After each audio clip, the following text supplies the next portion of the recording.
Hello friends, नमस्ते। मेरो च्यानलमा यहाँहरूलाई स्वागत छ। आज मैले आउँदै गरेको माघे सङ्क्रान्तिको लागि चाकुको रेसिपी लिएर आएकी छु। हेर्दामा राम्रो, खाँदामा मिठो, डेकोरेटिभ खालको यो चाकु अब बनाउन सुरु गरौँ। मैले चाकुको लागि आधा किलो सक्खर लिएकी छु र आधा कप पानी राखेकी छु। सक्खरको डल्ला ठुल्ठुलो भएकोले मैले आधा कप राखेँ। मसिनो सक्खर हो भने चाहिँ पानी थोरै राख्नु होला। अनि त्यो उम्लिँदै गर्छ। अब हामीलाई चाहिँ यो भाँडाहरूमा चाहिँ घिउ दल्नुपर्छ, किनभने हामीले चाकुलाई चाहिँ यो भाँडामा राखेर सेलाउने, डेकोरेसन गर्छौँ। त्यो भएर यसरी लपक्क लगाउनुपर्छ अनि चाकु मजाले उक्किन्छ। मैले अर्कोमा पनि लगाएँ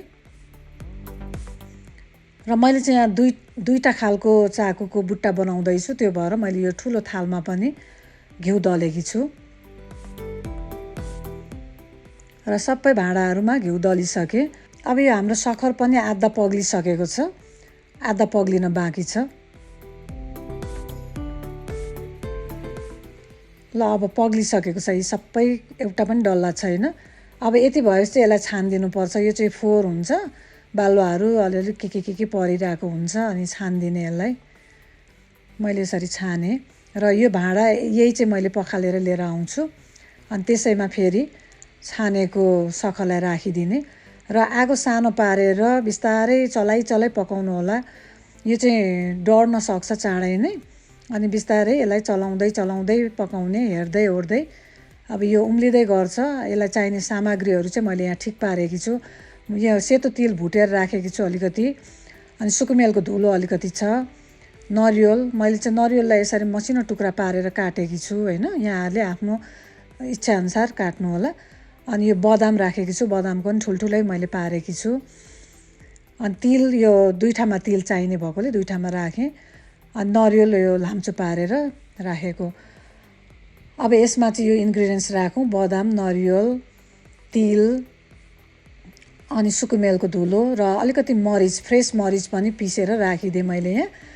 यो गर्दाखेरि चाहिँ स्वाद पनि मिठो हुन्छ, सेन्ट पनि आउँछ। चलाइदिने यसलाई मजाले।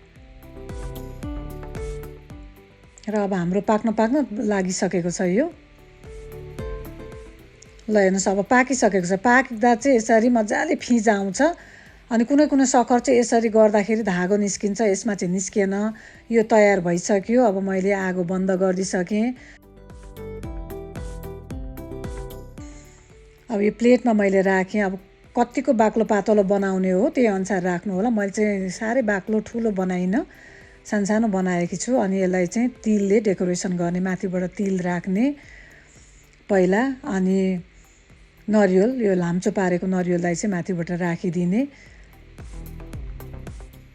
अनि हेर्दा पनि एकदमै राम्रो देखिएको छ। मैले अर्को प्लेटमा पनि राख्दैछु।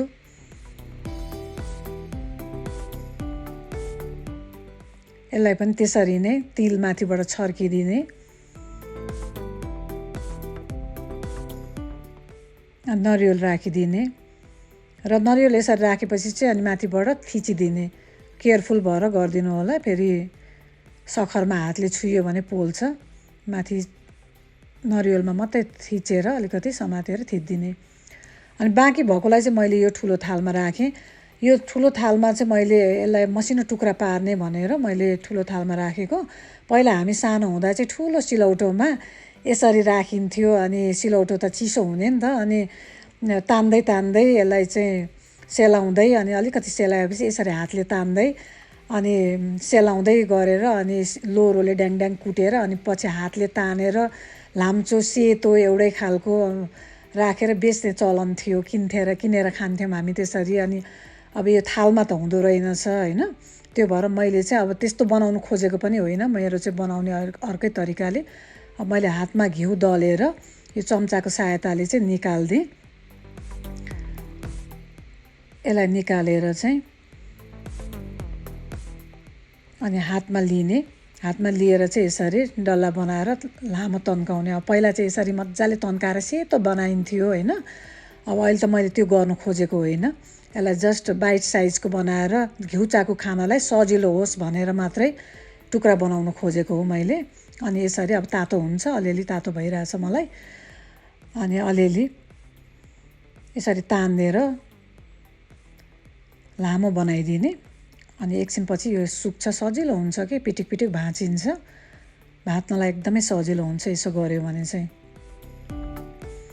अनि यसरी तन्काइदिने।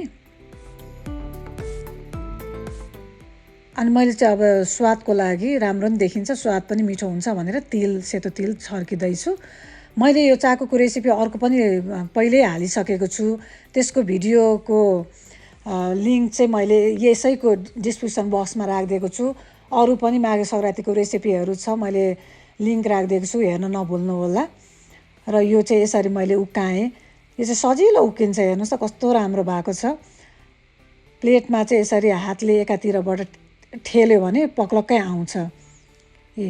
मैले दुईवटा अर्को पनि गरेँ, यो अर्को पनि यसरी सजिलै आउँछ, एकदमै केही गर्नै पर्दैन। हामीले घिउ मजाले दलेको थियौँ, त्यो भएर सजिलै आयो। ल तयार भइसक्यो यो। अब हामीले यसलाई पनि हेरौँ, यो पनि भाँचिसकेको छ, सुकिसकेको छ। अनि यसलाई चाहिँ सानसानो टुक्रा पारिदिने, यसरी बाइट साइजको। एउटा टुक्रा मुखमा हाल्दा ठिक्कको हुने के यसरी। अनि यो सजिलो हुन्छ। र यहाँहरूलाई यो भिडियो कस्तो लाग्यो, मेरो भिडियोलाई लाइक, सेयर र कमेन्ट पनि गर्नुहोला। र यहाँहरू मेरो च्यानलमा नयाँ हुनुहुन्छ भने प्लिज सब्सक्राइब गरिदिनु होला।